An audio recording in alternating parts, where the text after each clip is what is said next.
Okay, so this lesson is called Understanding Variables, and it deals with standard 8.1.1, which says that students will design and conduct experiments that will lead to descriptions of relationships between evidence and explanations. And so the goal here is to have students actually design their own experiment using these small cups and dirt and grass seed. And I like to have students work in groups of 4. And so there'll be 4 cups in the group, and they'll get dirt and grass seed, and I have also, give them access to fertilizer, different liquids, and things like that. And their job as a group is to come up with an experiment they could do with those seeds, comparing growing them in the dark to artificial light to natural sunlight, trying different amounts of liquid, different salinities of salt water on their plants, different mediums if they want to bring in sand or gravel or torn up newspapers, all kinds of things that students could try so that they would be testing a single variable. And that's going to be important. We're going to be trying to differentiate between dependent and independent variables and talking about why in science it's really important to keep as many of the variables constant as possible so that you can test just one thing at a time. And so I'm going to start with a demonstration, and I think I'll just stop and show you that right now. Here's the demonstration I like to do for helping kids understand the difference between an independent and a dependent variable and the importance of keeping variables constant. Is I have vinegar and baking soda, and I've got these medicine capsules. And what I'll do is I'll start by asking kids to tell me how many droppers full of vinegar do they think would cause this lid to fly off the pill container and go the farthest. And so we'll start maybe with, some kid might say 4. So I'll put 4 droppers full in. And then the important part, the reason that I like this, is that I'm always going to use the same amount of baking soda. Exactly, 1 teaspoon of baking soda. And so it's important to help ask kids, why am I keeping this the same for all of these? And the answer, of course, is that if you change the amount of baking soda every time, you don't know if it's the number of drops of vinegar that's making a difference in how far the lid goes, or if it's the amount of baking soda. And so that's where in science, when you're trying to test one particular thing, it's really, really important to keep all the other variables constant. All right? And so then the other thing I'd ask is, which of these variables is the independent variable? Which one, as a scientist, are we manipulating? And that is the number of drops of vinegar. So then the dependent variable, what's changing based on what we as the scientists change, is how far the lid goes. So a lot of times you can think of the dependent variable as what's being measured in an experiment. In this case, we're measuring to see how far the lid went so that we know which amount of vinegar was the best to use. So we're changing the amount of vinegar, that's the independent variable, and we're measuring how far the lid went. That's the dependent variable. It's kind of our data or our results in a lot of cases.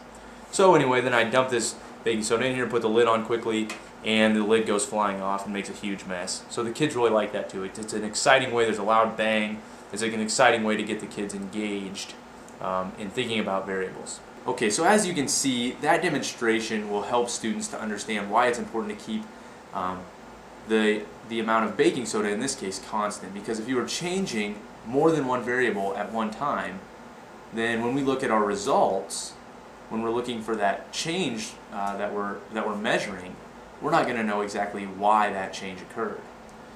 And so the other thing that I'm going to really stress to students is that science isn't just always a straightforward process, that it is circular, that sometimes we get results that don't make sense, and that that's actually not a bad thing, that it's important to really look at your results.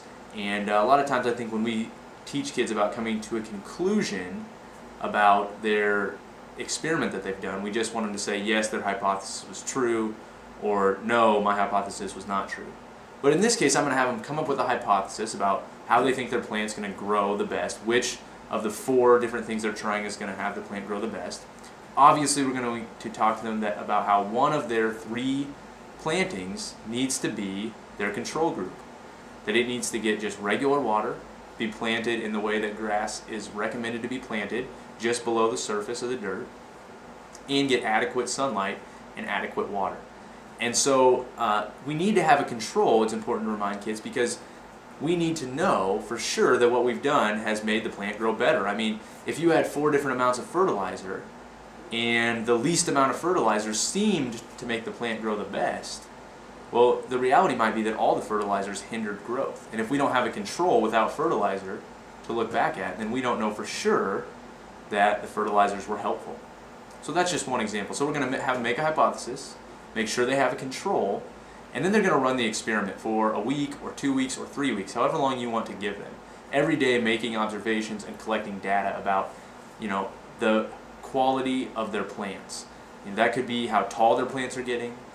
That could be the coloration of their plants, how green and healthy they look, how many seeds sprout.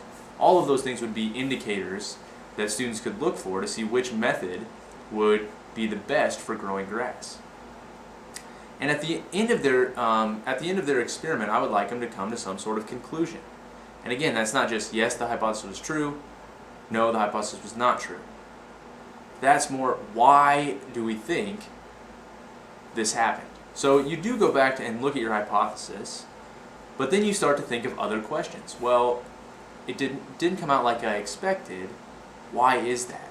And that's where science becomes really powerful, is when we get kids asking, well, what sorts of things could I try next to see if my hunches are correct, to see if my ideas are right?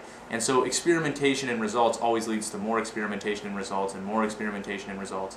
And this idea of the scientific method as a stepwise process just is not true. I mean, there's just really no such thing as the scientific method for actually conducting research, because sometimes you're starting in the middle, sometimes the testing itself leads to new questions, sometimes the results leads to new questions, sometimes the results lead to new procedures for testing the same thing.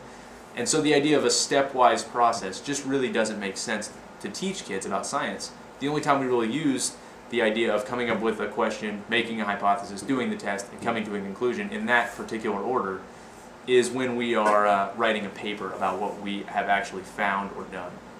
But in practice, very few scientists are following that scientific method straight down the line. So there's lots of methods for doing science, and that's what we want to get kids thinking about today, and really helping them understand the independent-dependent variable thing, and how it's really important to control as many things as possible, because if they start changing the amount of water and the amount of fertilizer that plants get, they aren't going to know really what causes the change in growth in their plants.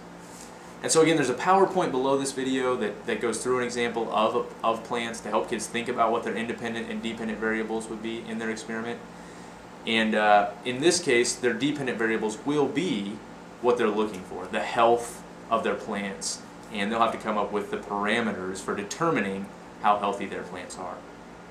A follow-up to this activity would be to let kids come up with a really original experiment to do, a real inquiry type project where they aren't given the starting materials even. They have to come up with the whole thing. I think this is a good activity because students do come up with their experiment based on their supplies, but it might be better to let students start from their own questions about the world around themselves and then go from those questions to a procedure to test those questions. So that'd be the best follow-up for this one. Hopefully students will really start to understand the process of science is not linear here, that there's going to be setbacks, that there's going to be circular types of things going on, and hopefully they'll get excited about it. I think students having something to come in and look at that's theirs, that is growing every day, will get them excited about science for the whole year and set the tone for this year of hands-on science. So that's it for this one, and we will see you next time.